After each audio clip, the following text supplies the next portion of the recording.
दोस्तों railway group D का form भरने के लिए आपको इस वेबसाइट पे आना पड़ेगा। तो दोस्तों इस वेबसाइट का लिंक मैंने डिस्क्रिप्शन पे दे दिया है, वहाँ से क्लिक करके आप डायरेक्टली इस वेबसाइट पे आ सकते हैं। ठीक है, अब दोस्तों यहाँ पे आप देख सकते हैं सबसे पहले कम्युनिटी पूछ रहा है, उसके बाद यहाँ पर एक्ट अप्रेंटिस किया या नहीं किया वो पूछ रहा है, इसके बाद एक्स सर्विसमैन स्टेटस पूछ रहा है, इसके बाद PWBD स्टेटस पूछ रहा है।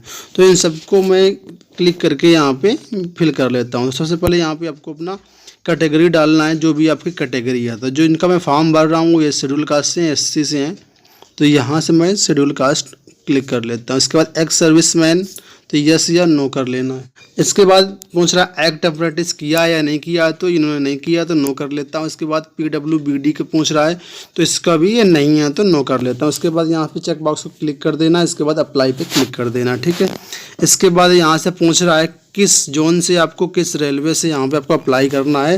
तो दोस्तों यहाँ पे आप देख सकते हैं जो 16 RRC है सबके यहाँ पे नाम दिए गए हैं, रेलवे भी बताया गया। तो जहाँ से भी आप फॉर्म भरना चाहते हैं वहाँ से इसको क्लिक करके भर लीजिए। ठीक है, तो मैं नॉर्दर्न रेलवे न्यू दिल्ली से भरना चाहता हूँ, तो यहाँ पे क्लिक करके भर दिया है। ठीक है, अब यहाँ पे बोल रहा है कन्फर्मेशन के बाद में आप चेंजमेंट नहीं कर सकते, तो मैंने कर दिया हाँ नहीं कर पाएंगे। ठीक है, कोई दिक्कत नहीं है। यहाँ पे सारे स्टेप्स पूछ रहा है, तो स्टेप्स इनको आप चाहें तो पढ़ सकते हैं। ठीक है, इसके बाद यहाँ पे चेक बॉक्स दिया गया, इस पर क्लिक कर लेना और यहाँ से सबमिट कर लेना। ठीक है, फॉर्म आपका ओपन होने लगेगा और इसके बाद ओपन होने के बाद आपका पूरा फॉर्म कंप्लीट दिख जाएगा, तो वहाँ से आपको भर लेना। ठीक है दोस्तों, आप देख चुके हैं यहाँ पे पूरा फॉर्म खुल चुका है। अब यहाँ पे सबसे पहले नाम पूछ रहा है, ऊपर आपका रेलवे का नाम आ रहा है तो वो आप देख पा रहे होंगे। तो नाम मैं डाल देता हूँ महेंद्र कुमार। ठीक है, नाम हो गया ये। इसके बाद नीचे आप देख पा रहे होंगे यहाँ पे पूछ रहा है री इंटर, नाम फिर से दर्ज करें। तो यहाँ पे दोबारा से आपको अपना नाम टाइप करना है, तो वो कर लीजिए आप इसको क्लिक करके। ठीक है, नाम डाल दिया मैंने।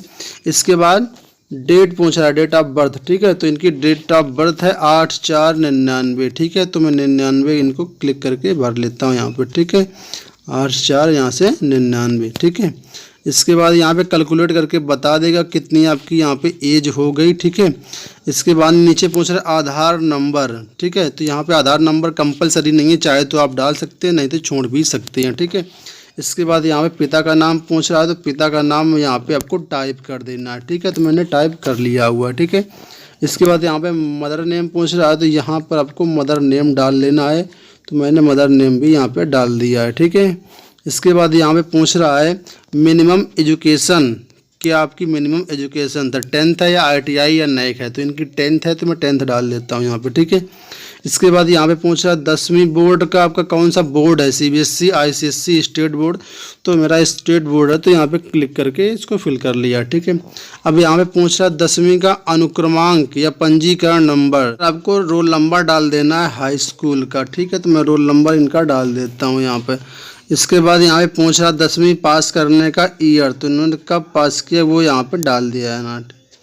ठीक है, तो इन्होंने 2013 में पास किया, ये यहाँ पे डाल देता हूँ। ठीक है, इसके बाद यहाँ पे मोबाइल नंबर पूछ रहा, तो मोबाइल नंबर डाल देता हूँ। प्राइवेसी की वजह से मैंने मोबाइल नंबर यहाँ पे ब्लर कर दिया है। ठीक है, इसके बाद यहाँ पे दोबारा से पूछ रहा है मोबाइल नंबर डालने, तो दोबारा से मोबाइल नंबर यहाँ पे डाल देता हूँ मैं। ठीक है, इसके बाद नीचे ईमेल ID पूछ रहा, तो यहाँ पे ईमेल ID डाल देना है। ठीक है, इसके बाद फिर नीचे कन्फर्म ईमेल ID पूछ रहा, तो यहाँ पर ईमेल ID दोबारा से डाल करके कंफर्म कर देना। सेम ईमेल ID आपको 2 बार डालना है। ठीक है, BTYD चेक बॉक्स से ये इस पर लिख देना है। ठीक है, इसके बाद छोटा सा चेक बॉक्स, इसको क्लिक कर देना और यहाँ पे कर देना है फॉर्म सबमिट। ठीक है, जैसे सबमिट कर देंगे तो यहाँ पे सारी चीज़ें दिख रही होंगी आपको। यहाँ पर जो आपने फिल किया वो सारी डिटेल्स आ जाएंगी, इसको एक बार चेक कर लें। इसके बाद अगर सब कुछ सही है तो यहाँ से कर दीजिए कन्फर्म। ठीक है, तो वहाँ से कन्फर्म कर देता हूँ।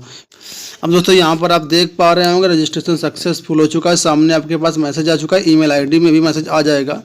और यहाँ पे आपको 2 चीज़ें अच्छे से नोट करके रख लेनी, पहला आपका रजिस्ट्रेशन नंबर, दूसरा आपका पासवर्ड। ठीक है, क्योंकि लॉगिन करेंगे तो एक आपको ज़रूरत पड़ेगी। तो जो पासवर्ड होता है वो तो आपकी डेट ऑफ बर्थ ही होती है, कोई दिक्कत नहीं, लेकिन रजिस्ट्रेशन नंबर आपको अच्छे से सेव करके रखना है। ठीक है, तो यहाँ पे सेव कर लेता हूँ, उसके बाद यहाँ पे लॉगिन कर लेता हूँ। ठीक है, लॉगिन करने के बाद यहाँ ऊपर आपको रजिस्ट्रेशन नंबर और आपका नाम दिखेगा। ठीक है, अब यहाँ पे आप देख सकते हैं ईमेल ID पे आपके पास एक OTP गया होगा और मोबाइल नंबर पे OTP जाएगा। ठीक है, तो यहाँ पर आपको डाल देना, दोनों OTP डाल करके नीचे कैप्चा कोड दिया है, इसको वेरीफाई कर लेना, नीचे वैलिडेट कर लेना है।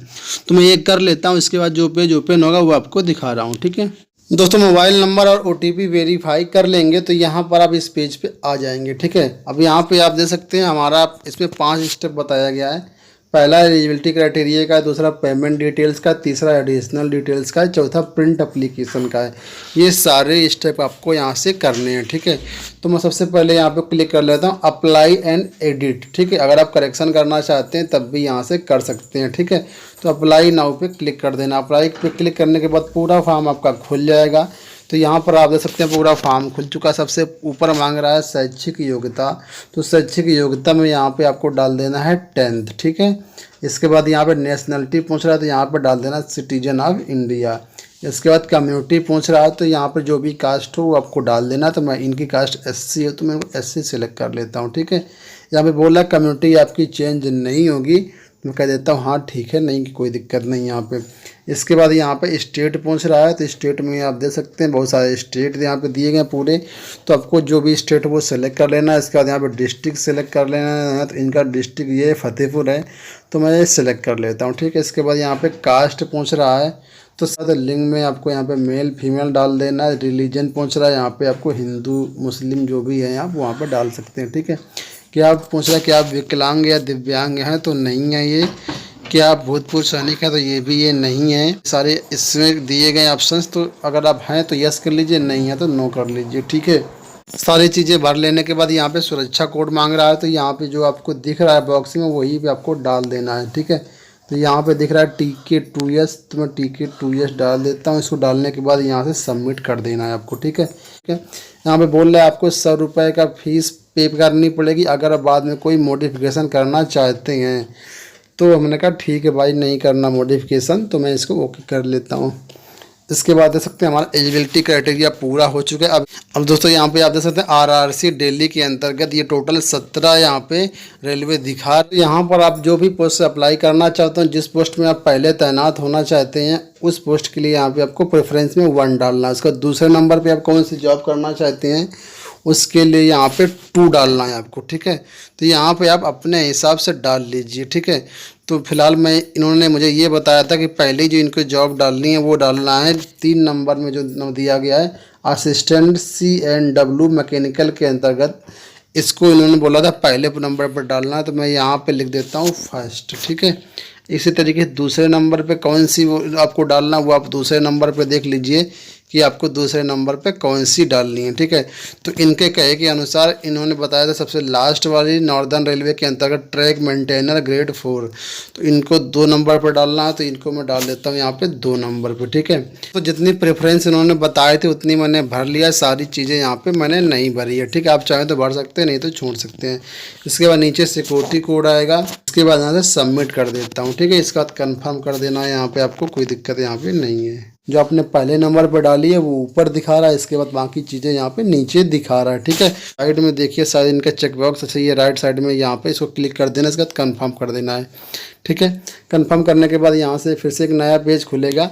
अब यहाँ से बोल रहा भैया भुगतान करो फीस का। ठीक है, तो भुगतान कर देते हैं फ़ी पे, एप्लीकेशन फ़ी पे।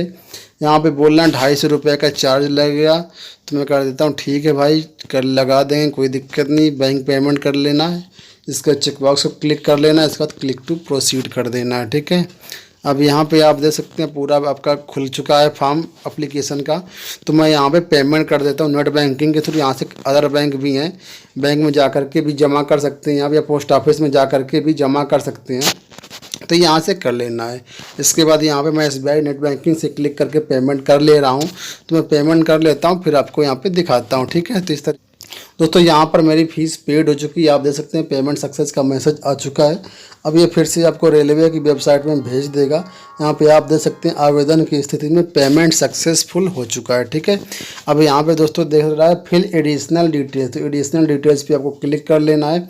अब यहाँ पे जो बाकी चीज़ें रह गई वो यहाँ पे डाल देना है आपको। ठीक है, यहाँ पे बोल रहा है आपने किस राज्य में पढ़ाई की है 10th की। ठीक है, तो मेरा यूपी से है तो यूपी डाल देता हूँ। इसके बाद ज़िला पूछ रहा है कहाँ से आपने पढ़ाई की है, तो ज़िले में इनका फतेहपुर था तो ये डाल देना है। इसके बाद पूछ रहा है मार्क्स कितने आए थे, तो यहाँ पे आपको मार्क्स भी डालने हैं, तो मैं इनका मार्क्स डाल देता हूँ परसेंटेज में। ठीक है, अब यहाँ पर ये बोल रहा है कितने प्रतिशत मार्क्स आए थे, तो यहाँ पर डाल देता हूँ सिंपल सा 62 0.83 ये आपको डाल देना जितने प्रतिशत मार्क्स हैं आपके।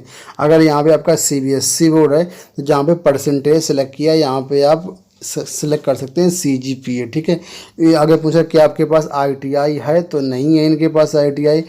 आगे पूछ रहा है उच्च योग्यता का विवरण, तो अगर आपके पास उच्च योग्यता है तो यहाँ पे सेलेक्ट कर लेना, नहीं तो छोड़ देना, ठीक है। इसके बाद मातृभाषा पूछा है तो मातृभाषा हिंदी है तो हिंदी सेलेक्ट कर लेना है आपको, ठीक है। इसके बाद यहाँ पे पूछ रहे अंग्रेजी भाषा के अतिरिक्त परीक्षा की भाषा का चयन, तो अतिरिक्त में कौन सी भाषा थी, तो यहाँ पे जो भी भाषा आपको तो इंग्लिश में यहाँ पे आपको सेलेक्ट कर लेता हूँ, ठीक है। यहाँ पूछ रहा है कि आप रेलवे पास की सुविधा लेना चाहते हैं, तो ये SC ST के लिए फ्री है। अगर आप लेना चाहते हो तो यहाँ पे यस कर दीजिए, नहीं लेना चाहते तो नो कर दीजिए। अब पूछ रहा है यहाँ पे सर्टिफिकेट नंबर, ठीक है। सर्टिफिकेट नंबर का मतलब जो आपका जाति प्रमाण पत्र है उसका यहाँ पे आपको नंबर डालना है, ठीक है। सारी चीज़ें डालनी है तो मैं डाल देता हूँ। इसके बाद किस दिन जारी हुआ, डेट डाल लेना। इनका जो प्रमाण पत्र वो जारी हुआ है वो 22 जुलाई को जारी हुआ है 2018 में, ठीक है। तो यहाँ पे मैं सेलेक्ट कर लेता हूँ। इसके बाद नीचे देख पा रहे होंगे तो यहाँ पे ऑप्शन इशूड करता किसने इशू किया, तो जाति प्रमाण पत्र जो इनका है वो तहसीलदार ने इशू किया है, तो यहाँ पे डाल देना है तहसीलदार, ठीक है। प्लेस ऑफ इशू कहाँ से जारी हुआ, तो ये बिंदकी से जारी हुआ है, तो यहाँ पे बिंदकी डाल देना है आपको, ठीक है। इसके बाद यहाँ पे नीचे आप देख पा रहे होंगे पूछ रहे राज्य, तो उत्तर प्रदेश सेलेक्ट कर देना। इसके बाद पूछ रहे सेलेक्ट जिला, तो जिला में फतेहपुर है तो यहाँ पे फतेहपुर सेलेक्ट कर लेना है, ठीक है। फतेहपुर जैसे देखेंगे तो यहाँ पे मिल जाएगा आपको, ठीक है। इसके बाद यहाँ पे आप देख सकते हैं निकटतम रेलवे स्टेशन, तो निकटतम रेलवे स्टेशन तो बिंदकी रोड है, तो यहाँ पे बिंदकी रोड सेलेक्ट कर लेना है, ठीक है। बिंदकी रोड जो भी आपका निकटतम रेलवे स्टेशन है वो यहाँ पे आपको टाइप कर देना है। उसके बाद पूछ रहा है संचार के लिए एड्रेस क्या है, जहाँ के भी हों तो विलेज के हैं तो ये विलेज डाल लेता हूँ यहाँ पे, ठीक है। इसके बाद पूछ रहा है पहचान चिन्ह क्या है आपके पास, पहचान चिन्ह यहाँ पे आपको 2 डालने पड़ेंगे। कौन कौन से पहचान चिन्ह हैं, उसके बाद यहाँ पे बोल रहे हैं आपको जब भी एग्जाम होगा तो यहाँ पे आपको कौन सा एड्रेस प्रूफ ले करके आएंगे, ठीक है। तो यहाँ पे आधार कार्ड में लगा देता हूँ, ठीक है। तो यहाँ पे कंफर्म कर देना। उसके बाद यहाँ पे पूछ रहा है आधार कार्ड का नंबर डालो, यहाँ पर मैंने इनका आधार कार्ड नंबर डाल दिया लेकिन प्राइवेसी की वजह से मैंने ब्लर कर दिया, ठीक है। हम दोस्तों नीचे आ रहे होंगे तो यहाँ पे आपको बैंक खाता का विवरण डालना जिस पे आपको पैसा वापसी आएगा। SC ST के केस में यहाँ पे पूरा वापस हो जाएगा। अगर आप जनरल OBC कैंडिडेट हैं तो यहाँ पर 100 रुपये काट के आपको 400 रुपये बाकी वापस कर दिया जाएगा, ठीक है। तो यहाँ पे आपको बैंक खाता डालना। तो दोस्तों यहाँ पर अब ये पूछ रहा है कि आप उसी खाते में धन वापसी राशि प्राप्त करना चाहेंगे, यानी जिस अकाउंट से आपने अभी पेमेंट किया हुआ है उसी में वापस अमाउंट अपना मंगाना चाहते हैं दूसरी, या फिर किसी दूसरे खाते में मंगाना चाहते हैं। तो जिस खाते से आपने पेमेंट किया है उसी खाते में मंगाना चाहते हैं तो यस कर दीजिए।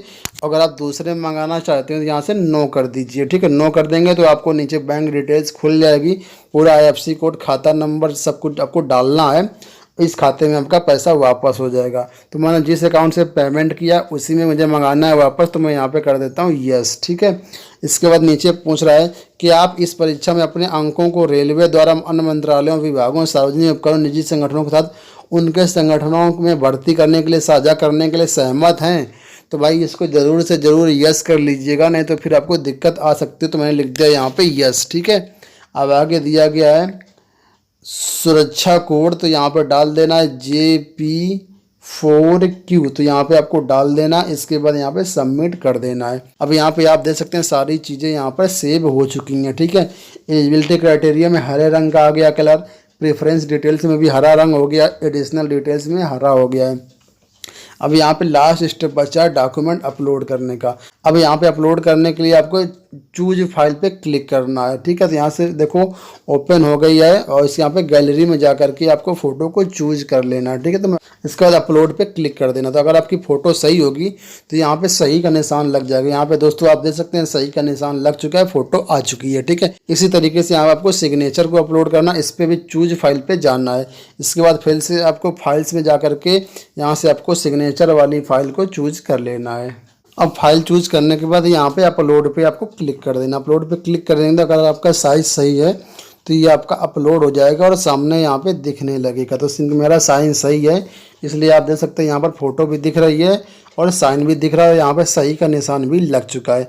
इसी तरीके से यहाँ पे आपको कास्ट सर्टिफिकेट में जाति प्रमाण पत्र भी अपलोड करना है, तो मैं इसको भी कर लेता हूँ। सिलेक्ट आ गया, यहाँ पे अपलोड कर देना। अपलोड करेंगे तो अब मेरी फाइल सक्सेस हो जाएगी मुझे लगता है जहाँ तक, ठीक है।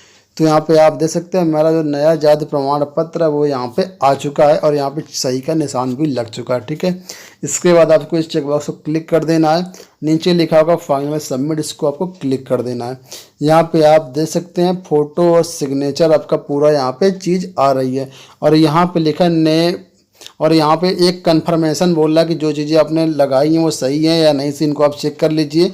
तो ये चीज़ें सही है तो मैं वो कन्फर्म पे क्लिक कर देता हूँ और आप देख सकते हैं ये फिर से मेरा फॉर्म फाइनल सबमिट हो चुका है और ये पूरा फॉर्म भर के पूरी चीज़ आ चुकी है सही सही, जो मैंने डाली थी सारी चीज़ें फॉर्म सक्सेस हो गया है, ठीक है। तो दोस्तों इस तरीके से यहाँ से आपको फॉर्म अपना यहाँ से ऑनलाइन करना है।